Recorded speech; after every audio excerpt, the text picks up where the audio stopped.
I was the first 18-year-old fireman Lavalette ever had. When the bylaws were written up, you had to be 21. And of course, I wanted to be on the fire department.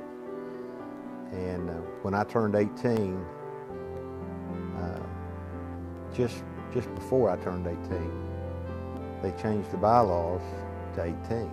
And so, as soon as I turned 18, I joined the fire department. First fire I was ever on was my own car, and my hat and coat burned up in the trunk in front of our house. That was my first call. One of the things that I did is kind of separated the fire department and the ambulance as far as training went. I know Bill Willis was the one who, when I was chief, I made Bill the EMS chief, and I guess he stayed in that position till he actually retired from the fire department. But that made it easier for the firemen to train that wanted to be firemen, and the ones that wanted to be EMS personnel could train in that section, and then if you wanted to be both, you just did them both.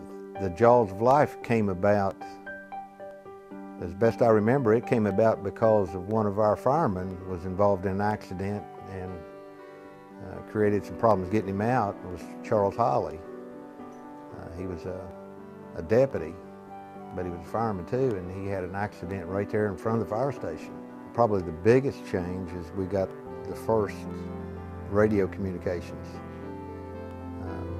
We had back when Dad was chief and Charlie was chief, we had radios were basically CB radios.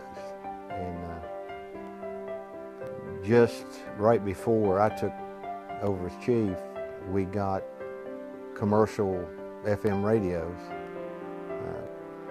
Morris Cunningham Radio and Television down in Westmoreland was a Motorola dealer, and he sold us on the idea of putting in better radios.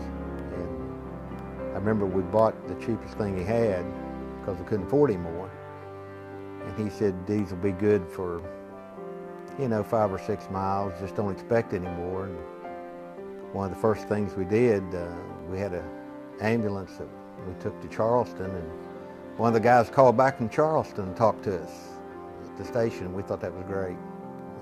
It really helped. It's just, it's amazing how much it's grown. I know from when I was a kid in Lavalette, it's just hard to believe that there's as many homes and businesses and shopping areas and McDonald's, and actually got a red light in Lavalette. Never thought I'd ever live to see that, but it's there.